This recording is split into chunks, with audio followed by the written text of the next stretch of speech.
Buen día, mi nombre es Adriana Margarita Alonso Obregón, estudio el noveno tetramestre de la carrera de licenciatura en Administración de Empresas en la Universidad Ciudadana de Nuevo León. La materia de la que se tratarán estas 5 sesiones es la de modificación del comportamiento organizacional. Esta sería nuestra tercera sesión y el temario lo podemos encontrar en la descripción del video. Esta sesión nos enfocaremos en hablar de la diversidad en el área laboral y de cómo las empresas y organizaciones pueden aprovechar para un mejor desempeño.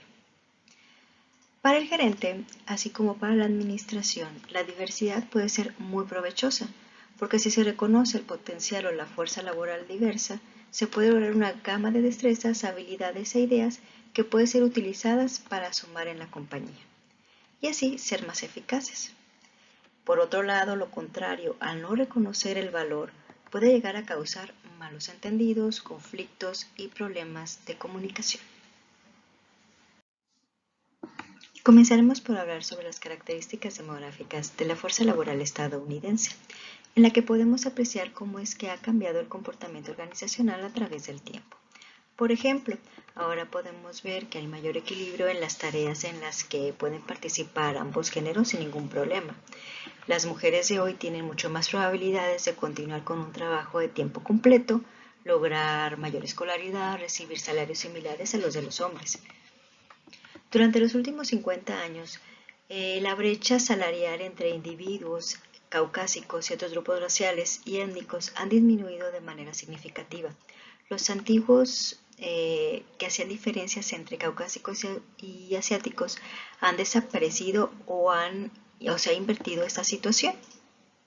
También es frecuente encontrar una mayor proporción de trabajadores en una edad de 55 años en adelante, cuando antes tenían un límite de edad.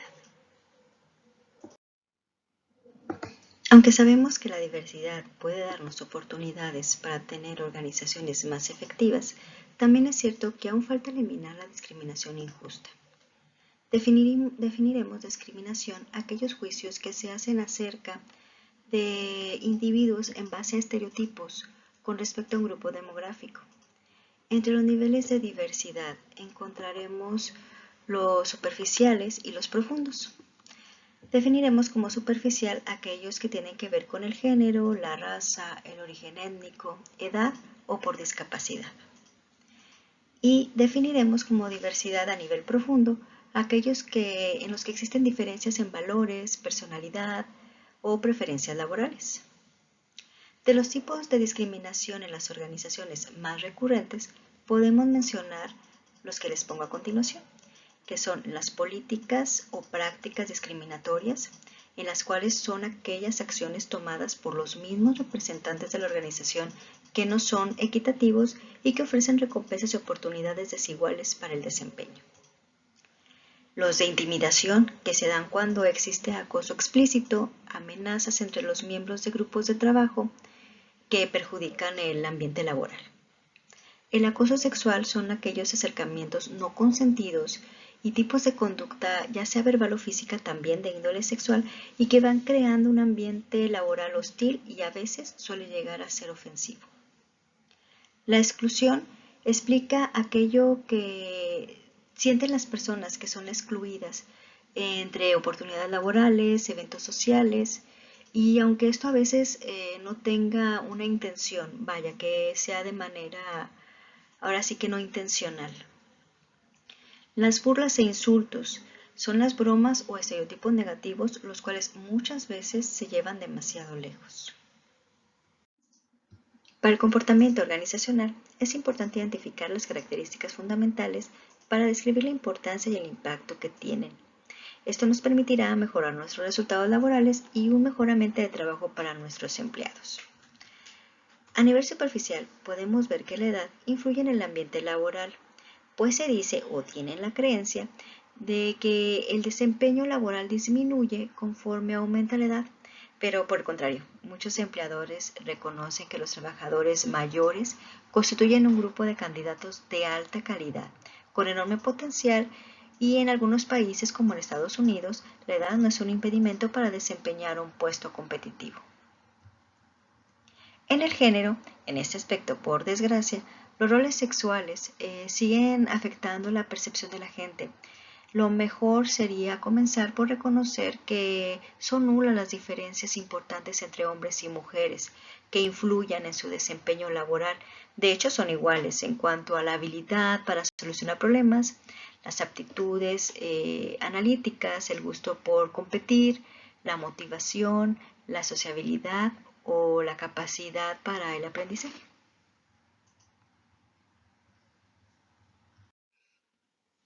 El tema relacionado con la raza y origen étnico es un tema muy común y también muy controversial, sobre todo por el momento en que los individuos pueden interactuar con grupos raciales. La raza la podemos definir como la herencia biológica que sirve para identificarse a sí mismo. En cambio, la de origen étnico son los rasgos culturales que también van a la par de la raza. En ambientes laborales, las personas muestran cierta tendencia a favorecer en evaluaciones de desempeño, decisiones de ascenso, aumentos de salario, a colegas de su propia raza, aunque tales diferencias suelen ser o pueden encontrarse de manera consistente, sobre todo cuando se utilizan métodos altamente estructurados para la toma de decisiones.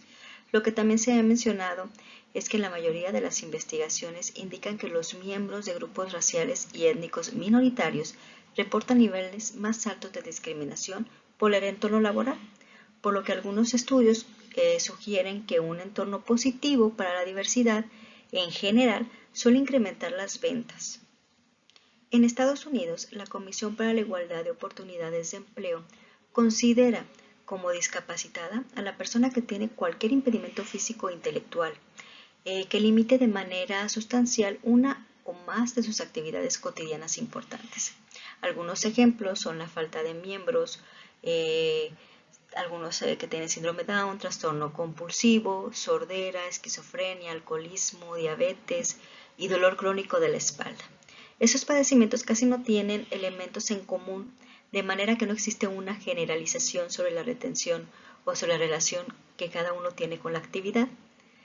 Es evidente que algunos puestos de trabajo no pueden ajustarse a ciertas discapacidades porque las leyes y el sentido común reconocen que una persona ciega no podría pues conducir un autobús, que una persona con parálisis cerebral severa pues no podría ser cirujano y que un individuo con graves limitaciones motrices difícilmente trabajaría como oficial de policía en una patrulla. Las capacidades intelectuales son habilidades necesarias para desarrollar actividades mentales, tales como pensar, razonar y resolver problemas. Una persona inteligente por lo regular gana más dinero, tiene mayor nivel de educación y puede desarrollar más el rol de líder en la empresa. Les voy a compartir la figura 2-2 de nuestro libro base, en donde se plasma las dimensiones de la aptitud intelectual y en donde vemos que nos menciona lo que es la dimensión, la descripción y en qué puesto podrá desarrollar mejor su trabajo. Entre los que vienen aquí les voy a comentar, por ejemplo, que la habilidad numérica obviamente le favorecería a un contador, que el razonamiento inductivo puede ser para un investigador de mercados y que el de la memoria también puede ser para un representante en ventas, ya que se acordaría muy bien de sus clientes.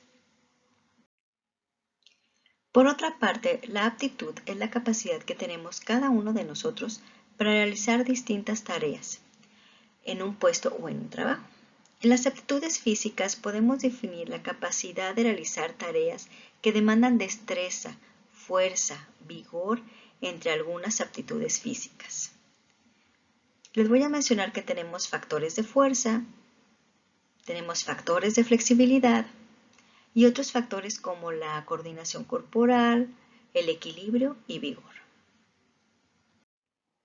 Una de las técnicas que se utilizan para incrementar la diversidad en la fuerza laboral es dirigirse a grupos demográficos específicos. Lo que se busca es que las minorías raciales y étnicas participen en los empleadores, con los empleadores comprometidos con la diversidad. Asimismo, los gerentes deben de ser equitativos en la selección, garantizar una contratación sin prejuicios y de manera eficaz. En los últimos años es más común que laboralmente exista una mayor cantidad de grupos de trabajo, los cuales tienen que realizar tareas y comunicarse entre sí para lograr los objetivos asignados. Una pregunta obligada, así es como no podemos definir, es que la diversidad será de gran ayuda o por lo contrario dañaría el desempeño del grupo. Y pues la respuesta es que ambas son probables. Aunque esas características pueden cambiar si los equipos se forman en tanto de personas con sentido de liderazgo y personas que se les denomina seguidores. Sin embargo, esto no es determinante y definitivamente se puede sacar provecho de las diferencias entre los equipos con similitudes para lograr la eficacia.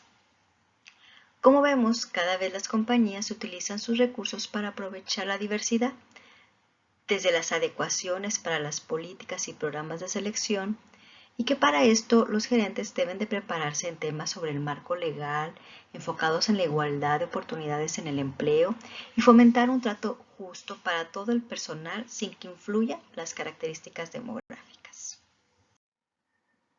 Como conclusión, en el comportamiento organizacional, hablar de la diversidad en una organización ya es un tema obligatorio. Como vemos, cada vez más empresas y organizaciones se suman a considerar la diversidad como un factor que produce una empatía y una inclusión. El papel del gerente es fundamental, pues es importante que revise las actividades del puesto y que lo pueda ajustar de manera que las personas con capacidades diferentes puedan ser reclutados, permitiéndose cumplir la inclusión que también se puede tomar y considerar como una ventaja competitiva. El gerente también debe de cuidar que se cumpla de manera efectiva la selección del personal apegado al marco legal y evitando cualquier tipo de discriminación. Aún nos falta mucho, pero vamos por buen camino, por un camino que nos lleva y que lleva a las empresas a sumarse a este rol de la diversidad. Y también cada vez vemos y nosotros mismos vamos haciendo conciencia sobre tener la empatía y la inclusión en nuestra sociedad. Les agradezco su atención y aquí les dejo los créditos del material que se utilizó para este video. Hasta la próxima.